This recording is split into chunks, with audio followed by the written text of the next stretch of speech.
హైదరాబాద్ లో కన్సల్టేషన్ మరియు 3500 రూపాయల colour Doppler test Avis hospitals లో ఉచితంగా పొందండి. నమస్తే, వెల్కమ్ టు సుమన్ టీవీ. ప్రస్తుతం మనతో పాటు ఉన్నారు సైకాలజిస్ట్ ప్రతిమ క్రవిద్ది గారు. మేడంతో మాట్లాడదాం. నమస్తే మ్యామ్. నమస్తే అండి. మేడం, నేను చెప్పినట్టుగా హర్ష సాయి ఒక తెలుగు ఫేమస్ యూట్యూబర్. చాలా మందికి సాయం చేశాడు. మారుమూల గ్రామాల్లోకి వెళ్ళి విలేజెస్లో ఉన్న వాళ్ళకి కూడా మనీ డొనేట్ చేయడం, ఒక యూట్యూబ్లో కూడా ఇవన్నీ కూడా చిత్రీకరించడం మనం అన్నీ చూసాం కూడా. మరి ఈరోజు ఇతని పైన ఓ నటి, బిగ్ బాస్తో ఫేమ్ అయినటువంటి ఓ నటి కేసు పెట్టింది. 2 కోట్లు తీసుకుని మోసం చేశాడు, నన్ను పెళ్లి చేసుకుంటానన్నాడు. అదే కాకుండా వాళ్ళ ఫాదర్ పైన కూడా కేసు పెట్టింది రాధాకృష్ణ. వాళ్ళ ఫాదర్ పేరు హర్షసాయి, వాళ్ళ డాడీ. సో ఈ కేసు ఏంటంటే నగ్న చిత్రాలు ఉన్నాయి, ఇవన్నీ బయట పెడతానంటున్నాడు, పెళ్లి చేసుకుంటానంటున్నాడు, నా పైన రేప్ అటెంప్ట్ కూడా చేశాడని చెప్పేసి కేసు అయితే ఫైల్ చేయడం జరిగింది. అంటే ఒక సైకాలజిస్ట్గా వీటన్నిటిపైన ఏమంటారు మేడం? ఇలాంటి కేసెస్ ఎందుకు వస్తూ ఉంటాయి అసలు? చాలా మంచి క్వశ్చన్ వేశారమ్మా. ఎందుకంటే ఇది ఈ మధ్య చాలా జరుగుతున్నాయి. అమ్మాయిలు కొంత మటుకు లొంగిపోవటం, ఈ వీడియోస్ అవన్నీ రికార్డ్ చేయించడం అని అంటే ప్రేమలో పడి మోసపోవటం అనమాట. అంటే వాళ్ళు ఏమన్నా ఆన్లైన్ చాటింగ్, ఆన్లైన్ డేటింగ్ అని అనుకుంటూ ఏదైనా రాత్రిళ్ళు వాళ్ళు ఆన్లైన్ ఇది వీడియో కాల్స్ చేసుకోవటం, వీడియో కాల్స్లో ఈ న్యూడ్గా ప్రదర్శించుకోవటం, ఇవన్నీ చేసి వీళ్ళు తెలియకుండా ఏం చేస్తున్నారంటే నమ్మి వీళ్ళు ఇలా చేస్తున్నారు, లొంగిపోతున్నారు. వీళ్ళు దీన్ని అడ్వాంటేజ్ చేసుకొని ఫొటోస్ క్లిక్ చేసి అనవసరంగా వాళ్ళని తర్వాత బ్లాక్మెయిల్ చేయటం, ఇలాంటివన్నీ చాలా జరుగుతున్నాయి. ఐ థింక్ అందరూ లేడీస్ ఎస్పెషల్లీ ఈ విషయంలో చాలా అప్రమత్తంగా ఉండాలి. అంటే నమ్మడం అనేది ఒక మాట వేరు, ట్రస్ట్ అనేది చాలా రిలేషన్షిప్లో ఎక్స్పీరియన్స్ అయితే తప్ప ఒక మనిషిని నమ్మడానికి ఇప్పుడు వీలు లేకుండానే ఉంది, మీకు అన్నీ తెలుసు. సో అలా ఇప్పుడు ఈయన ఫేమ్లో ఉన్నారు అని అంటున్నారు. సో ఫేమ్లో ఉండడానికి మనకు ఒక క్యారెక్టర్ తెలుసు, బయట పిక్చర్ ఒకలాగా ఉంటుంది. నిజంగా దానం చేసేవాడు, నిజంగా మనుషులంటే ఇష్టపడేవాడు, ఇలా అందరికీ దానాలు చేసేటప్పుడు యూట్యూబ్లో రికార్డ్ చేసుకునే అవసరం లేదు కదమ్మా. అంటే ఇది తను ఒక మంచి పేరు రావాలి సొసైటీలో, తనకు ఒక గుర్తింపు రావాలని ప్రయత్నంలో వాళ్ళు ఇలాంటి పనులు చేయొచ్చు. కానీ బ్యాక్ ఎండ్ క్యారెక్టర్ ఏంటో అన్నది ఎవరికి తెలియకపోవచ్చు. సో ఈ బ్యాక్ ఎండ్ క్యారెక్టర్ తెలియకుండా అది నిజం అనుకొని, అంటే కొంతమంది ఇలా చేస్తూ ఉంటారు చూడండి, సహాయం చేసి వాళ్ళు అరే ఈయన గొప్ప వ్యక్తి అని అనుకుంటాం మనం. కానీ బ్యాక్ ఎండ్ చిత్రాలు తెలియక, మనకి బ్యాక్ ఎండ్ క్యారెక్టర్ ఫ్రేమ్ అనేది తెలియకుండా తను పడిపోయే ఛాన్సెస్ కూడా ఉన్నాయి. ఇక్కడ ఇద్దరి పక్షాన మనకి ఇంకా క్లారిటీ లేదు, చాలా రీసెంట్గా వచ్చింది కాబట్టి ఇద్దరి వైపు నుంచి క్లారిటీ లేదు. సో ఒక వైపు మనకి తెలుసు. సో తను ఒక అమ్మాయి తన మీద రేప్ అటెంప్ట్ చేశారు, లేదా తన వీడియోలన్నీ నగ్నంగా తీసుకున్నాడనో, లేకపోతే తనకి తెలియకుండా రికార్డ్ చేస్తే మాత్రం ఇది చాలా పెద్ద కేసే. డెఫినెట్ తెలిసి అని అంటే ఇది సబ్ కాన్షియస్గా తను ఒప్పుకుంది, కాన్షియస్గానే ఒక పర్సన్కి తను ఒప్పుకునే కదా చేసింది. సో తనకి ఇలాంటివన్నీ జరుగుతున్నాయని సమాజంలో అవేర్నెస్ ఉంది, యూట్యూబ్ వీడియోస్లో ఇలా అప్లోడ్ చేస్తున్నారన్న అవేర్నెస్ ఉంది. మరి మనం తెలియలేకుండా అయితే లేం కదా, అందరం ఎడ్యుకేటెడ్సే కదా. అండ్ జరుగుతున్న ఘోరాలు తెలుసు, కోల్కతా కేసు మనకు అందరికీ తెలిసిందే, ఎలాంటి సిచ్యువేషన్లో తీసుకెళ్తున్నా. ఇవన్నీ చూస్తూ కూడా ఇలా చేయటం అన్నది ఇంత పెద్ద స్టెప్ అమ్మాయి తీసుకోకూడదు. ఫస్ట్ ఆఫ్ ఆల్ ఈ ఆన్లైన్ వీడియో కాలింగ్స్లో అన్నది ఇట్లా బయట పెట్టకూడదు. సెకండ్ విషయానికి వచ్చేసరికి నమ్ముంటుంది మోస్ట్ ప్రాబబ్లీ, తినకి ఫేమ్ ఉంది, తనకి ఫేమ్ ఉంది కాబట్టి నమ్మి ఓకే మంచి అతనే కదా అని డబ్బులు ఇవ్వడం జరుగుంటాయి వాళ్ళిద్దరి మధ్యలో. జరిగి అతను నిజంగా మోసం చేయటం కూడా అయి ఉంటుంది. సో ఇరుపక్షాల్లో చూసుకుని దీన్ని మనము ఇప్పుడైతే ప్రస్తుతానికైతే ఈ క్లారిటీ లేదు కాబట్టి ఇప్పుడు ఎవరిని అనేటట్టు లేదు. కానీ ఇవన్నీ ఆలోచిస్తే బయట నమ్మే బిఫోర్ ఒక పర్సనాలిటీని మనం ఐడెంటిఫై చేసి అతను మనిషి కరెక్టో కాదో అది అంటే ఎక్స్పీరియన్స్తోనే వస్తుందమ్మా. ఇదేమి ఇలా ఇమీడియట్లీ చూసి ఒక మనిషిని గుర్తుపడతాము, లేకపోతే ఆయన క్యారెక్టర్ తెలుసు అనేసి కాదు. ఇప్పుడు ఈ యూట్యూబ్ చేసిన అతను కూడా చాలా ఏళ్ళు బట్టి చేస్తుండొచ్చు, అంతమంది ఫ్యాన్ ఫాలోవర్స్ ఉన్నారు కాబట్టి తను నమ్మి ఇచ్చుండొచ్చు. సో అందుకు మోసపోయింది. అండ్ నిజంగా చెప్పాలంటే ఇది cheating case. So yes, she can file against it. And then మానసికంగా కూడా వాళ్ళు నమ్మి మోసపోయారు అన్న ఇది ఉంటుంది. సో ఇది కరెక్ట్గా పిక్చర్లోకి వచ్చి అసలు ఏం జరిగింది అని పోలీసులు కానీ ఎంక్వైరీ చేయకపోతే యాక్చువల్గా తన తప్పో వాడి తప్పో అన్నది తెలియదు అక్కడ.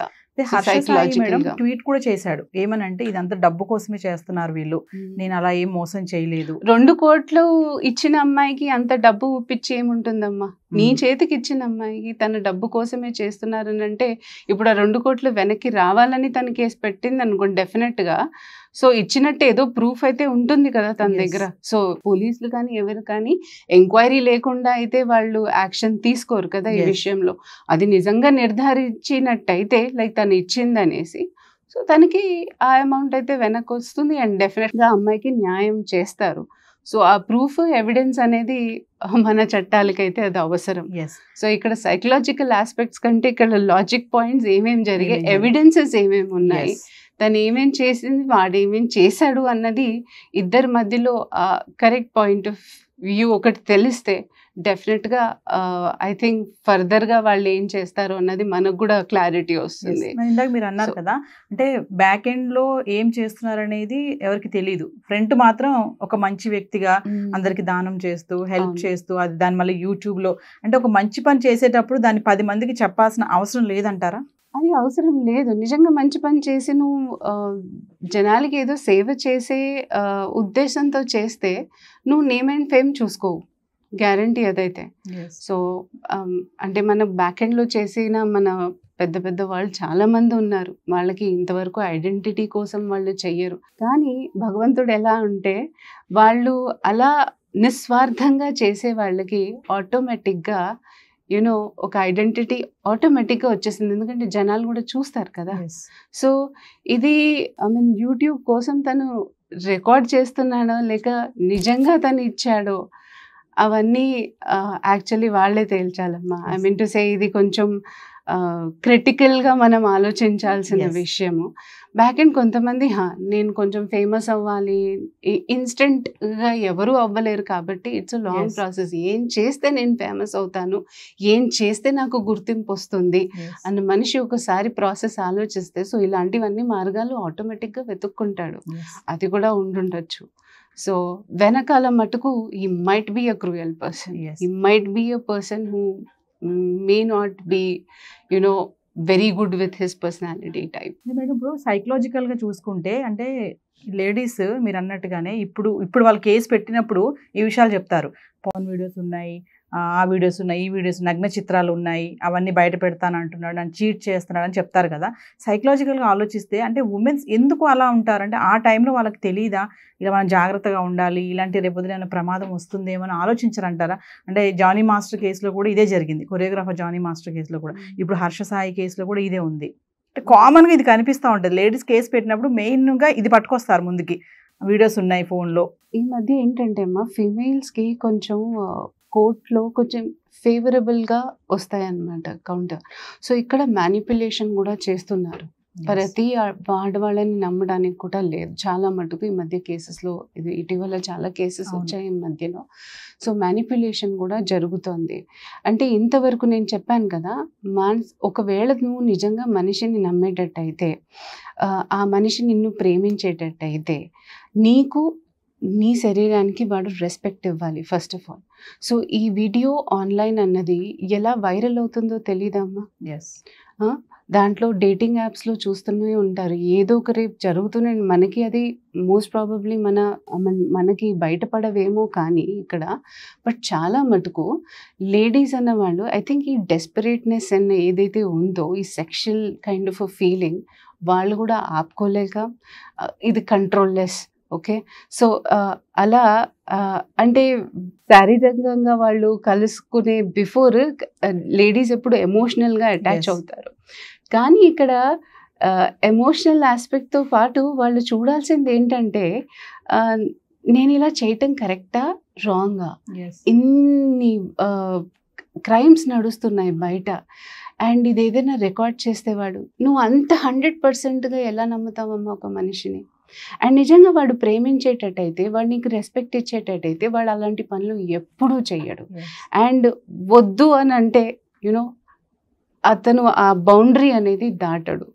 సో అలాంటి వాళ్ళు మీకు తెలిసిపోతారు గ్యారంటీగా. మనమేమి ఏమంటారు, తెలివి లేకుండా అయితే మనం ఇన్నాళ్ళు బతకలేదు. You know how the society runs, and especially వాళ్ళు ఇండస్ట్రీలో ఉన్నారు కాబట్టి మీకు ఇండస్ట్రీ తత్వాలు తెలిసిపోతే మీ ఇండస్ట్రీలో ఎలా ఉన్నారు అన్నది మీకు అన్నీ తెలిసిన తర్వాత కూడా ఇలా మూర్ఖంగా వాటిలో వెళ్ళటం అనేది అది నిజంగా తను చేసుకున్న తప్పు కూడా అని అంటాను. అంటే మేడం ఇలాంటి సంఘటనలు ఇద్దరికి పొంతన కుదరనప్పుడే బయటకు వస్తాయి అంటే ఏం చెప్తారు? కరెక్ట్, తేడా వచ్చినప్పుడు అదే బయటపడతాయి అన్నమాట. ఎక్కడైతే డిఫరెన్స్ ఆఫ్ ఒపీనియన్ వస్తాయో, ఎక్కడైతే తన నిజాలు బయటపడిపోతాయో, అది కొంచెం టాలరేట్ అవ్వకుండా వెళ్తుందో అప్పుడు ఇవన్నీ బయటకు వస్తాయి. డిఫరెన్స్ ఆఫ్ ఒపీనియన్ అంటే తెలుసు కదా, అంటే నా ఇష్టానికి విరుద్ధంగా నడిచిన, నీ ఇష్టానికి నేను విరుద్ధంగా నడిచిన, ఇద్దరిలో డెఫినెట్గా బయటకు వస్తుంది. అందులో మీడియాలో కొంచెం చాలా హైలైట్ అయిన వాళ్ళు కాబట్టి so everything will be on. And media support తీసుకుంటే,